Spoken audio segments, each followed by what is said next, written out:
triple score. Satu function yang ada dekat sini yang bagus untuk dia ni, contoh saya tunjuk untuk pengguna triple score. Okay, ambil ikon yang ni ikon nombor 3 ni, 1, 2, 3. Ni saya test kat pantai Yang ni saya pilih 9. Yang ni untuk besi kalau ada item berharga di celah-celah besi. So dia boleh detect lah kalau kita nak bunyi juga besi. Okey, contoh contoh saya rendahkan nombor 1. Okey, ni saya pakai nombor 1. Okey, contoh dekat kawasan ni kawasan ni. Kawasan nak nombor 11. Nombor 11 bunyi pun sedap, solid dia. Okey. Sedangkan yang ni kalau ikutkan 11 tu kira item berharga dia start daripada 10 sampai 60 tu item berharga. Okey, yang ni saya guna F. Okey, cuba saya guna saya guna all metal ni. Okey, ni all metal, maksudnya semua saya pilih. Okey, tempat yang sama saya ayun. Sana 10 18, 17. Dia ID dia lagi jumping banyak-banyak Okey. Untuk triple score dia ada satu function, maksudnya kita nak kenal pasti barang tu besi ataupun item berharga. So yang ini tadi saya pilih nombor 1. Okey, saya naikkan nombor 6. Okey, contoh tempat yang sama saya naikkan nombor 6. Sana dia dah semakin ID tu semakin tenggelam. Maksudnya apa? Maksudnya item bawah ni besi Okey. Kalau saya campak contoh saya campak satu coin dekat tempat yang sama ni. Saya cek coin juga. Okey. Dua 50 sen ni 50 sen. Saya campak tempat yang sama. Okey, tengok dia bunyi apa. Nampak? Dia masih boleh detect coin tadi. Yang besi kat dalam tanah ni dia dah hidden kan, dia tak ada. Okey, tapi kalau saya angkat duit coin ni tadi, okey, saya angkat ni tempat yang sama ni.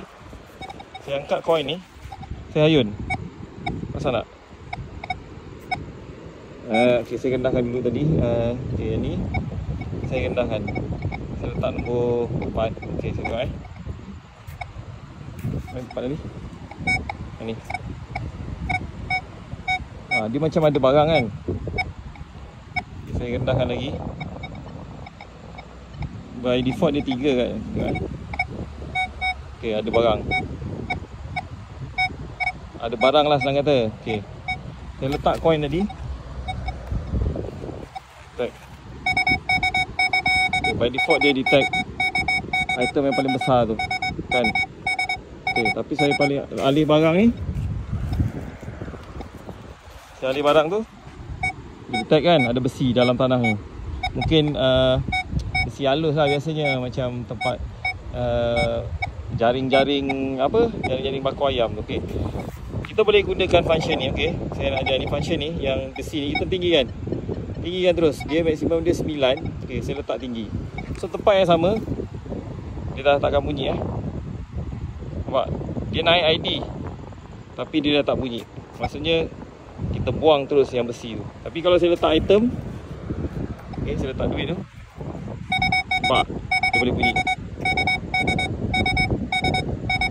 So yang ini function yang dia keluarkan pada Nota Ledger pun ada, tapi dia tak ada ikon ni. Dia kena masuk kena senang kata apa, dia ada program dia lah, kena masuk. Tapi untuk triple score ni dia terus keluarkan ikon ni yang ni. Okey, pasal tak dia gambar besi, ada gambar coin. Maksudnya kalau ada besi di dekat dengan coin tu, dia akan bunyikan yang sama ada. Kalau kita rendahkan, dia akan bunyi dua-dua, besi dan juga coin. Tapi kalau kita pilih tinggi, dia akan bunyi coin saja, duit yang berharga. Yang besi tu dia akan hidden kan. Yang tu pulang lah kita nak setting macam mana. Kalau kita main pantai, better kita letak tinggi sebab kita target untuk barang berharga. Yang besi tu dia akan mute kan lah, senang kata macam tu. Alright, tu function triple score. Alright, so kita try lagi. Okay, ni kalau duit dia lagi ya. Itu saja saya nak ajar. Nanti kita buat review lagi. Okay, Assalamualaikum warahmatullahi wabarakatuh.